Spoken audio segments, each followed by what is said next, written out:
Donc il a porté le traumatisme de cet horrible massacre du stade du 28 septembre. Talibé Bari, il s'était dit disponible à venir témoigner et finalement il y était hier. Louseni Fall, ancien Premier ministre, ancien ministre des Affaires étrangères et diplomate de haut niveau, il était là hier et il a témoigné. Déjà pour cette présence, qu'est-ce que cela représente encore une fois pour l'ampleur de ce procès? Oui, François Louseni Fall, il est partie civile à ce procès, comme les Baouri. C'est à ce titre que Baouri, justement, est passé devant... Et il a été molesté au stade. Le tribunal criminel. Il était donc le porte-parole des forces vives à l'époque. Les réunions des forces vives se tenaient à son siège ici à Taouya, au FUDEC, au siège du FUDEC. Donc c'est quelqu'un qui a vécu de ses yeux tout ce qui s'est passé et qui a subi de son corps justement les monstruosités qui ont eu lieu au stade. Il y a par exemple cet extrait que rapporte Guinée Matin de ses propos. Nous avons reçu les premiers coups. Sidia, lui, a reçu un violent coup de crosse de fusil sur sa tête. Le sang a jailli. Moi aussi, j'ai reçu un violent coup. Je suis tombé sur les gradins. J'ai ressenti le sang et la douleur vivement. Donc c'est un homme blessé qui porte encore les stigmates, qui porte encore les événements du stade 28 septembre comme une plaie béante dans son corps et dans son âme. Et on se rappelle à l'époque tous les témoignages qu'il avait faits et il a expliqué comment, en tout cas, les premiers assaillants sont entrés justement dans le stade. Et cet épisode encore qui revient sur le rôle de Toumba. Et là aussi, il dit que c'est Toumba qui les a sortis de ce guêpier et qui les a mis dans son véhicule. Il a raconté de toutes les péripéties depuis l'esplanade où Sidia s'est vu asséner de coups, selon encore François Fall, par Marcel qui disait, à la surprise de beaucoup de Guinéens qui n'étaient pas au stade. Et donc, depuis l'esplanade jusqu'à la clinique Ambroise Paré, quand le même Marcel et d'autres sont venus, Marcel menaçant de faire sauter la clinique si jamais on admettait ces leaders ensanglantés dans les locaux de ce centre hospitalier. Donc tout cela, il est revenu dessus, mais il a davantage focalisé son intervention préliminaire sur les affres infligées aux femmes, cette humiliation qu'on leur a infligée à ciel ouvert, à les bastonnant, à les déshabillant. Et il a dit que le nombre que vous avez de femmes violées, violentées, c'est un nombre insuffisant par rapport à ce qui s'est passé. De loin. Parce qu'il parle de toutes ces femmes qui ont dû courir nues ou à moitié nues pour se réfugier dans des concessions voisines et où elles ont pu trouver des habits justement pour se couvrir le corps. Donc il est revenu sur toute cette scène. C'est vous dire à quel point ce procès il est important. Parce qu'en plus d'un ancien président, donc le capitaine Dadis, qui est là parmi les accusés, c'est un ancien Premier ministre.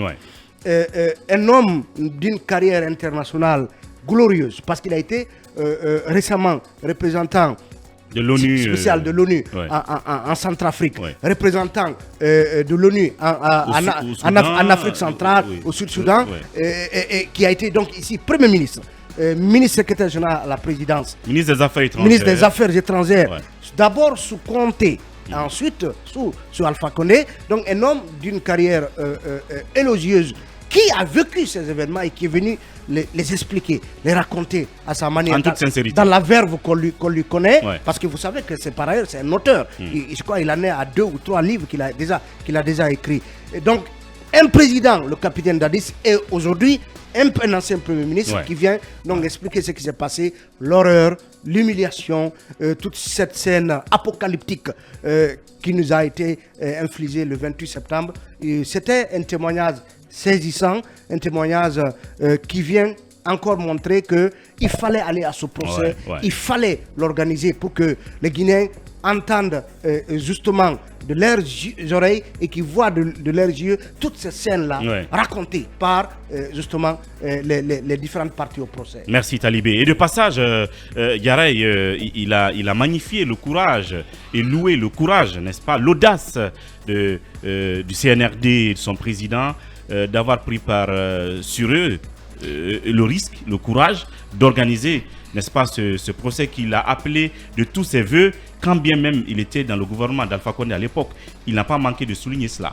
Oui, bien sûr, c'est cela que devaient faire peut-être tous les Guinéens, puisque c'est un procès historique qui se tient en ce moment et qui est mis à l'actif du CNRD. C'était courageux, puisque nous avons vu environ 11 ans de règne sous Alpha Condé. Il n'y avait pas de volonté politique derrière cela. À l'approche de chaque 28 septembre, on tout à fait, on faisait des annonces, des grandes annonces, et après, ça ne voyait jamais jour. On avait même à l'époque entendu Alpha Condé sur les îles de Kassa dire en bon sous-sous que ce procès n'allait pas se tenir. Et aujourd'hui, nous avons vu toute cette volonté politique du CNRD de mettre la lumière sur cette affaire. Je pense que c'est très important avec le concours de toutes les parties. Nous avons vu quand même que, en tout cas, le procès se passe dans des conditions normales, même s'il y a des petits problèmes en tout cas entre guillemets liés au paiement des primes et tout cela, mais après le procès se tient avec la volonté de chacun et de tous. Et hier on a vu quand même que Toumba est quand même l'élément central de ce procès, puisque tous ceux qui ont défilé à la barre viennent juste infirmer ou désavouer ce qu'il a dit, ce qui a été confirmé hier par François Lucene Fall, qui a quand même confirmé qu'ils ont été secourus par Toumba, alors que d'autres disaient que c'était Kegboro. Mais je pense que dans la façon de construire son argumentaire, son témoignage, on voit quand même que c'est quelqu'un qui est très lucide. On voit de la cohérence dans ce qu'il dit. Et à mon sens, je pense que c'est pas de la sincérité. C'est pas évident pour quelqu'un de colmater des choses et de les rendre si le témoignage n'est pas quand même en quelque part, en quelque sorte soutenu par cette sincérité. Et je pense que c'est l'attitude que devraient avoir d'autres qui devraient le succéder à la barre, puisque nous avons vu d'autres quand même qui n'ont pas du tout coopéré, qui ne s'en souvenaient de rien, qui ont fait comme le cas de Marcel. Et je pense aujourd'hui que le témoignage de François Lucene Fall vient quand même remettre en cause et mettre même en difficulté les avocats de Marcel dans cette affaire. On va voir ce que ça va... Ces avocats de la défense d'ailleurs qui... devant les témoignages de certaines dames, que ce soit à huis clos ou à visage découvert dans ce procès, qui témoignaient de l'animosité qu'elles ont vécue. On a vu que l'OCN quand même a confirmé ça, parce que déjà la dame qui était là juste avant lui, il se trouve est de son parti politique, parce que les avocats de la défense ont émis même un doute sur le témoignage de la dame en disant que voilà, s'il y a de l'affairisme de certaines qui viennent témoigner alors qu'elles n'ont rien subi. Le Sénéfal qui a confirmé que cette dame est de son parti politique et qu'elle a effectivement subi ce qu'elle a dit avoir subi. Je pense que là, c'est quelque chose de très à remarquer dans les témoignages. Le témoignage de François Lucene Fall nous a fait comprendre exactement qui dit la vérité ou qui ne le dit pas. On l'a compris. Vous savez, pour les avocats, c'est de bonne guerre de balayer. C'est leur boulot de dire que c'est des machinations, c'est des complots. Mais après, c'est au tribunal d'en tirer toutes les conséquences. Mais encore une fois, je pense que tous ceux qui devraient passer à cette barre doivent quand même se mettre dans la posture de dire la vérité, parce que le pays en a besoin, parce que pour moi ce procès va quand même s'achever sur une part de pardon et de réconciliation. En tout cas, c'est pourquoi on a besoin de savoir toute la vérité, rien que la vérité, pour pouvoir soulager des consciences de part et d'autre et pour pouvoir construire très bien notre histoire, parce que ce qui s'est passé le 28 septembre, ça fait partie désormais de notre histoire. On se doit quand même de la raconter de la plus belle des manières. Notre lourd héritage. Bassekou, mais on constate aussi, à l'issue de son témoignage, que si vous voulez, l'étau des témoignages se resserre contre un certain Marcel, en quelque sorte.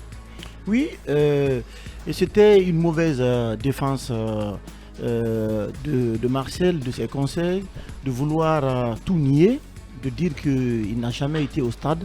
De Toumba à François Lunseni Fall, en passant par Baouri et puis ces nombreuses femmes qui ont été victimes de viols ont tous confirmé la présence de Marcel au stade. Pas que ça, mais que c'est lui et ses hommes en réalité qui ont ouvert le feu sur les manifestants qui étaient désarmés sur la pelouse, puisque moi-même j'étais au stade du 28 septembre. Son témoignage hier m'a fait revivre effectivement ces moments que nous avons vécu, puisque effectivement, comme il a dit, après donc les 2 rakats que certains partisans des forces vives d'alors ont effectué, sur la pelouse où j'étais installé au beau milieu, on a entendu des crépitements. Et tu as escaladé aussi le mur absolument pour te sauver. vers le Sahara, c'est là-bas nous avons escaladé le mur. Voilà. Bien sûr, j'ai laissé mes paires de chaussures. Il y a nombreuses personnes qui ont été tuées. Et puis mieux que ça, c'était des gens qui n'avaient pas de foi, je vous assure, qui ont affronté les manifestants, puisqu'ils avaient dégainé les baïnotes, comme si on était vraiment dans un état second. Voilà, rapproché. C'était visiblement des violences, je te jure, nous avons pris assez de temps pour pouvoir vivre tout cela. Et dans son témoignage hier, il raconte quelque chose d'extrêmement important, c'est la pagaille qui régnait au sein de nos forces armées guinéennes. L'indiscipline, le désordre. Qui n'a pas vu à Conakry des hommes armés dans les rues de Conakry se promener avec des bouteilles de bière, tout ça, la pagaille des groupuscules qui partaient commettre des exactions un peu partout. Mais il a surtout plutôt amené le tribunal à accepter qu'il y a de nombreuses femmes qui ont été victimes d'atrocités, de violences, d'attitudes inhumaines, qui sont réduites aujourd'hui au silence, qui n'ont pas voulu témoigner à cause notamment de leur position, mais qui sont obligées aujourd'hui de vivre avec ce fardeau, avec ce traumatisme dans la tête. Et donc celles qui ont décidé de comparaître aujourd'hui, sincèrement, il faut remercier tout cela. Ce qui s'est passé... Il faut leur accorder une juste... Absolument. Comment il a dit d'ailleurs, une juste compensation à ces dames-là, c'est ce qu'il a demandé. Et il a insisté là-dessus. Oui, et au-delà de François Lunseni Fall, il y a Boubacar Silla qui était au stade, il a dit, il y a d'autres leaders politiques qui sont encore à Conakry. Je pense qu'il faut encourager à ce que toutes ces victimes du stade du 28 septembre, notamment ceux qui étaient de la commission d'organisation, puissent comparaître pour dire leur part de vérité. Bien. Pourquoi pas aujourd'hui faciliter l'audition définitive de Cellou et de Sidia à la barre, puisque, comme même il si a ce dit, sera par télé, absolument, par visio, parce qu'il faut les entendre. C'est possible. Ce témoignage qu'il nous a dit sur Cellou qui était complètement au sol, qui était en train d'être se faire étrangler, parce que ce passage-là a retenu mon attention. Qui a reçu notamment plusieurs coups de grosse et qui s'est adressé à Marcel pour lui dire mais qu'est-ce que je t'ai fait? Il dit non, on va tous vous tuer. Je pense que la Guinée n'avait pas besoin de ça. Et la réconciliation en Guinée, la vérité passera par la manifestation de la vérité, la reconnaissance donc par la justice. Il faut que les juges soient énormément résistent à toutes sortes de pressions. J'espère qu'ils n'en ont pas pour dire la vérité dans ce qui s'est passé. C'était un témoignage très émouvant. Moi, j'étais très ému. Mais encore une fois, plus jamais ça dans notre pays. Deux aspects qu'il a soulevés. Il raconte cette anecdote au lendemain des événements, quand le colonel Tchegboro l'a trouvé à la clinique Pasteur. Et je crois, en tout cas, Ambroise Paré, en tout cas, Ambroise Paré dans une des cliniques, il dit venez voir les conséquences de vos hommes le 28 septembre. Donc, il lui a montré une femme victime de viol et de violences sexuelles que lui, François Fall, avait amené là pour lui faire bénéficier des soins. Des soins.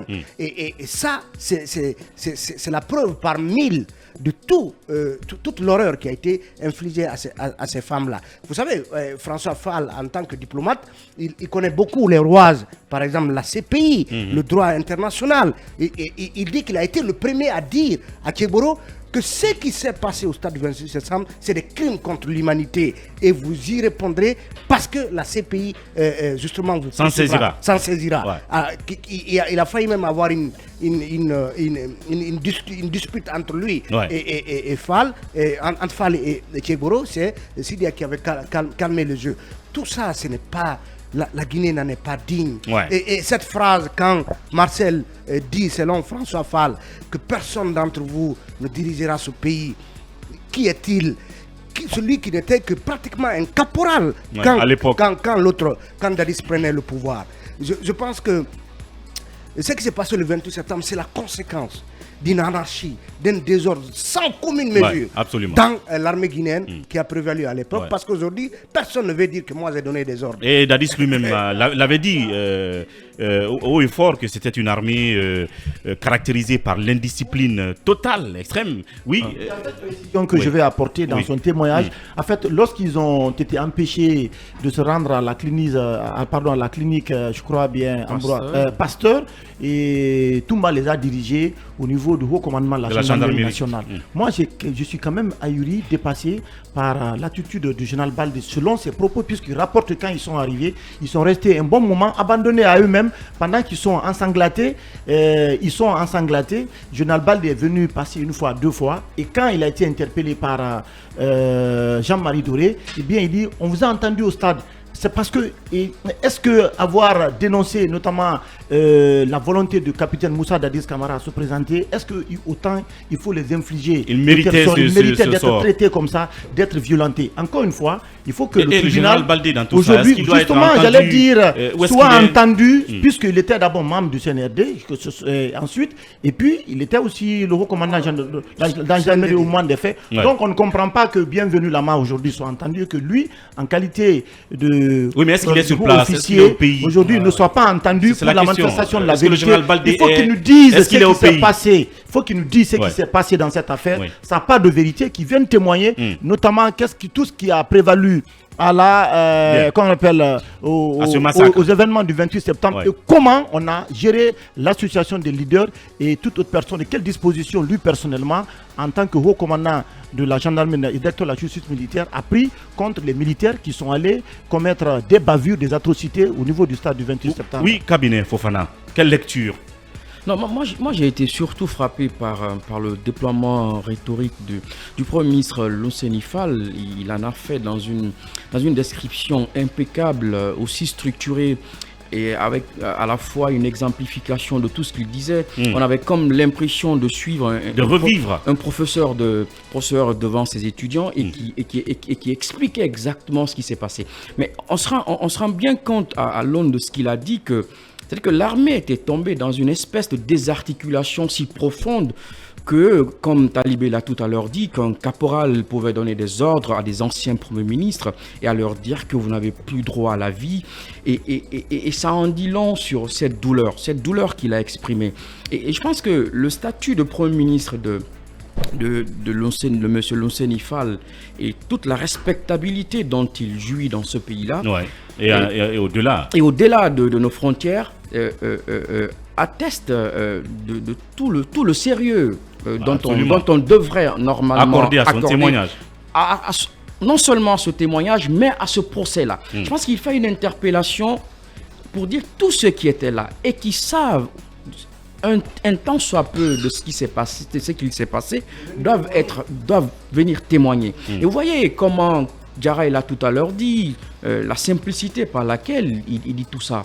En fait, comme on le dit, ceux qui se conçoivent bien s'annoncent aisément, et c'était exactement comme cela que ça s'est fait. Comme Baouri, autant ils ont apporté beaucoup d'anecdotes, ils en ont fait dans beaucoup d'exemples, et je pense que les magistrats ou même les avocats, moi j'ai vu avec quel respect les gens lui posaient les questions, et on se rend compte in fine que notre pays a frôlé une catastrophe extraordinaire, et que ceci doit interpeller à la fois ceux qui sont aujourd'hui au pouvoir et ceux qui doivent arriver dans la postérité. Ça en était déjà une catastrophe. Oui, exactement. Oui. Mais c'est-à-dire que c'est fou comment, et c'est facile à la fois, comment on peut basculer. Vous voyez, on peut minimiser, on a minimisé cette crise-là.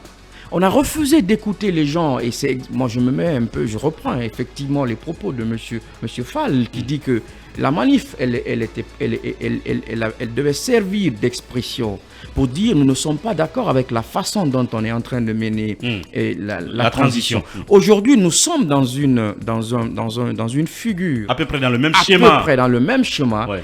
Il faut refuser de faire du tous contre soi. Ouais. Il faut refuser de faire comme si les autres n'existaient pas. Absolument. Vous voyez, je pense que c'est un exemple parfait pour ceux qui sont en train de gouverner, qui sont en situation le basculement, il est très rapide.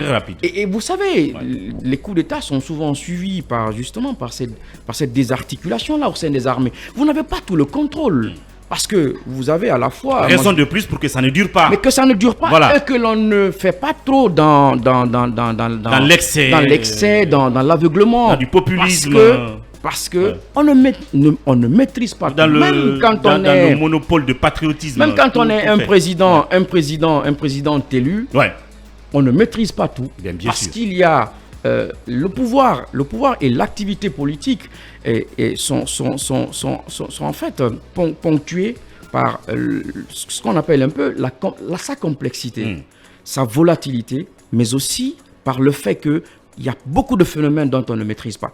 Raison de plus de faire dans la retenue et faire en sorte que ce qui est la dynamique de dialogue qu'on est en train d'amorcer sous l'impulsion des religieux, que cela aboutisse, que le président de la transition accepte in fine de faire dans le dialogue, dans l'inclusivité. Et de tirer les leçons. De tirer les leçons de ce qui se passe aujourd'hui. Parce que ce qu'il s'est passé le 28 septembre 2009 est sans précédent. Et moi, je tire chapeau pour M.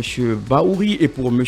Losenifal qui ont accepté de venir à ce tribunal-là et de dire ce qu'il s'est exactement passé de leur point de vue.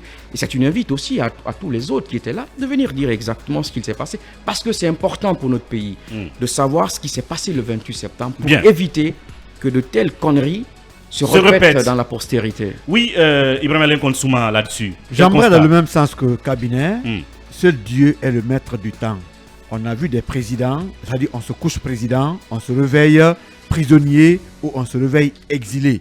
Tout peut basculer en une fraction de seconde. Ah oui, c'est rapide. Le pouvoir, ça rend fou. Rappelez-vous des phrases de Marcel répétées par Losenifal. Un caporal qui va dire aux leaders politiques, ceux qui ont l'âge, en tout cas de ton grand frère, personne de vous ne peut être président. On dirait qu'il est Dieu à la place de Dieu. C'est ça aussi l'homme. C'est ça la folie du pouvoir. Vous pensez que vous êtes fort, mais un jour ce pouvoir... Et finalement, l'un d'entre eux a été président, puisque Alpha Condé a été président. Mais bien sûr. Alors aujourd'hui, je n'ai jamais au stade est devenu l'homme le plus cité dans ce procès en termes d'atrocité. Qui? Mais Marcel, qui dit qu'il n'a jamais été au stade et il n'a rien dit de plus. Mais moi, je me rappelle des déclarations de Toumba. Je n'ai rien contre Marcel. Toumba nous a relaté ici qu'en prison, il a essayé d'approcher Marcel pour le sensibiliser. Que Marcel aurait dit, pour qu'il collabore. Même si on me fait marcher le char de combat sur mon corps, je ne dirai rien. Mais heureusement aujourd'hui, tout ce qui vient aborde le même sens. C'est-à-dire qu'il y a une convergence pratiquement de vérité autour, de témoignages autour de Marcel. C'est pour dire que ceux qui sont en train de ne pas vouloir dire la vérité vont être rattrapés par la vérité. Puisque si tout le monde est unanime que vous avez fait ceci, vous avez fait cela et que vous refusez, vous allez peut-être être dans les circonstances aggravantes. Parce qu'en justice, il y a les circonstances atténuantes pour ceux qui coopèrent. Absolument. Et aggravantes pour ceux qui ne coopèrent pas. Vous avez été vu au stade, vous êtes cité, vous refusez tout, mais les preuves là vont vous rattraper. Alors, une fois de plus, ce qui s'est passé au 28 septembre, comparé à ce qui se passe aujourd'hui, on ne peut dire qu'à nos dirigeants, en tout cas de faire doucement, de mettre bas la terre, d'écouter tout le monde. On ne peut pas être fort pour l'éternité, on peut être fort pour juste un petit temps. Dans un pays, seul le dialogue peut résoudre tous les problèmes. Ceux qui sont là aujourd'hui, s'ils savaient que ce qui se passe aujourd'hui allait arriver, je ne pense pas qu'ils voulaient même accepter les postes de ministre ou être président. C'est clair, parce que moi je ne vais pas être président pour terminer ma vie en prison. Si c'est ça, je préfère en tout cas être pauvre, vivre dignement et partir dignement. Mais une fois de plus, Moi, ce qui me réjouit, c'est le témoignage encore de Lucien Fall et de Baouri. Lucien Fall, pourquoi? Pour cette dame qui a été torturée dans l'âme avant-hier, dont les versions ont été même rejetées par des avocats. Ouais. Moi, j'ai échangé avec une dame qui était au stade, qui m'a appelé au téléphone, qui m'a dit, cette dame qui parle là, elle était au stade. Et tout ce qu'elle dit, c'est la vérité. Heureusement qu'hier, Lucien Fall a témoigné. Mais il se trouve que c'est sa militante même. Mais voilà. Ouais. Pourquoi ces pauvres dames peuvent accepter de témoigner à visage découvert sur les atrocités et vous pensez que ce sont des cinémas? Parfois, c'est quand même une femme. Bien. Mais quand même. C'est triste. Tout simplement triste. Est-ce qu'il va continuer à témoigner aujourd'hui? Je parle bien de Lucien Fall puisque nous sommes au 3e jour. Donc aujourd'hui, certainement qu'il continuera à déployer d'autres versions. Mais est-ce qu'on peut aussi s'attendre à des témoignages d'autres qui ont été aussi victimes que lui, même s'ils ne sont pas au pays, Sidia Touré, Selou, Dalen Diallo, même si c'est par via une visio intervention, il faut peut-être s'attendre à ça. Il faut demander ça. Talibé, vite fait. Oui, les mécanismes qui sont prévus, à un moment donné du procès, on l'avait dit. Et les avocats demandaient à ce que des mécanismes soient mis en place pour faire témoigner même ceux qui sont à distance. Ou des femmes là qui ne veulent pas être au tribunal, qu'on mette en place un système pour que les gens puissent témoigner. Donc les jours à venir, forcément, ce mécanisme sera mis en place pour que tout le monde puisse témoigner. Voici ce qu'on pouvait dire sur cette parenthèse du procès, du massacre du 28 septembre, bien entendu. Nous reviendrons là-dessus demain ou après-demain. Le temps de passer à un autre sujet.